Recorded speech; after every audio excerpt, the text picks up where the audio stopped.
Before we go to our next guest, I want to show you again something that Chris Bowen, the Climate and Energy Minister, said yesterday when he was talking about his plans for renewable energy plus storage in this country and the mandate he's got from voters. Have a look. So I take that as well as an endorsement, as I said in an op-ed today, by the silent majority to say, keep going, get on with the job.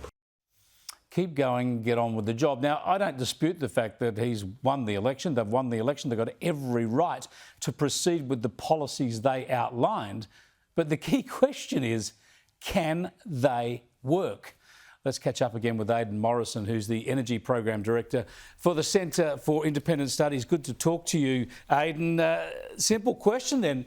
Is the plan that Chris Bowen is sticking to, is saying it's now being endorsed by the electorate, he's going to double down and work hard on delivering it, can it work? There's just not a chance that this is going to work. This is a slow-motion train wreck.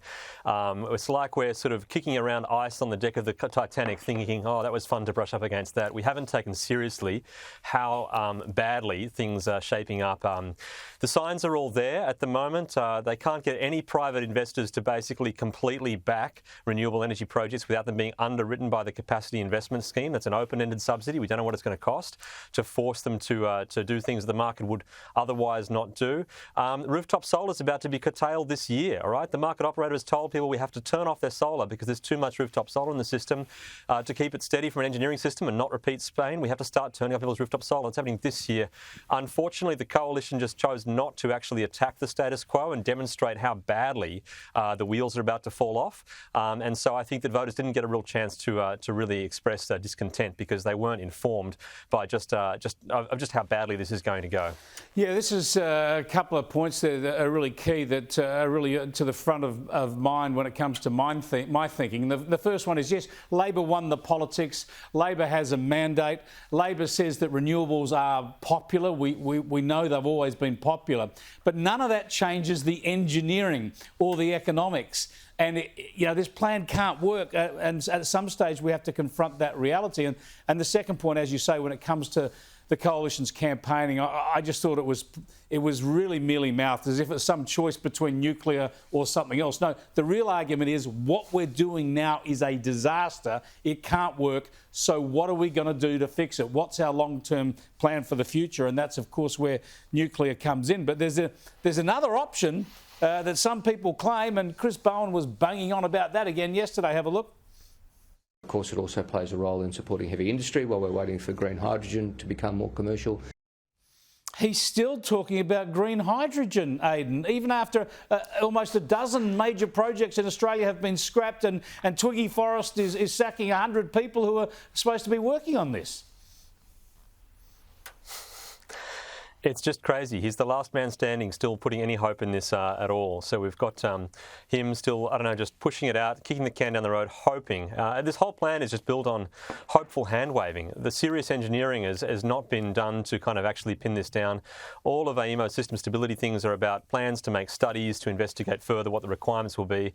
There's no way they can say they've costed that. The hydrogen thing is just kind of way out there. It's such an impractical gas to be able to store and move around. It's never going to be a useful fuel and a substitute for lots of the things that we assume that fossil fuels currently do for us, particularly in heavy vehicles and the like. So it's amazing. It's bizarre. Really, I think this will age like milk to see him saying things like that we're still waiting for hydrogen to happen because the market's decided very clearly that hydrogen is not happening.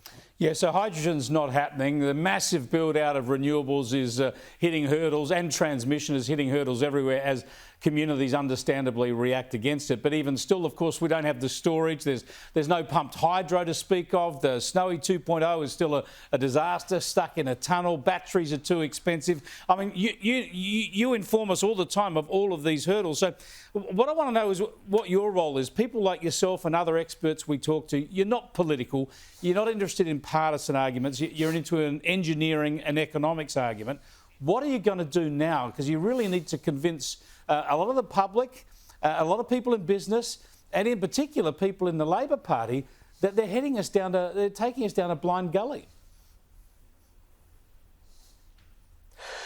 Yeah, that's a really good question. And I think that the best thing that we can do is try to keep the debate about the facts and try to anchor the discourse in a serious and factual analysis. And the challenge is that there's another type of debate and another contest, which I think what played out in the election is the coalition chose not to really fight aggressively on the facts and chose instead to kind of walk into the battle of nodding heads, which was a Labor and Teal ambush. And all the heads are nodding along to basically assumed falsehoods. Any number of different front groups, the Smart Energy Council, a whole bunch of different investor lobbies for renewables that come out, and they simply just nod along to things that are not actually tested and not actually true, such as the idea that the experts back the plan and they've proven that renewable energies are the cheapest. That is not what the purpose of the Integrated System Plan ever was. The CEO has made it perfectly clear the purpose of the ISP is not to assess government policy or evaluate or compare it to anything else. It's simply to repeat back what the policy is and say what would have to happen for us to reach that point. So trying to get people to actually focus on the facts is a challenging thing,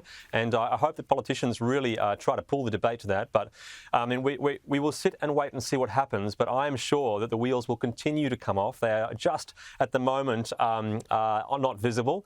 The Titanic is flooding beneath the decks, but the ship is still just level enough, and we're only starting to see the bills rise. So it's just a matter of waiting to see when reality finally catches up and mugs us. Yeah, great to talk to you again, Aidan. We will keep on it. It's such a crucial issue, and we'll keep tapping into experts like yourself who are generous, sharing your expertise. Thanks for joining us again.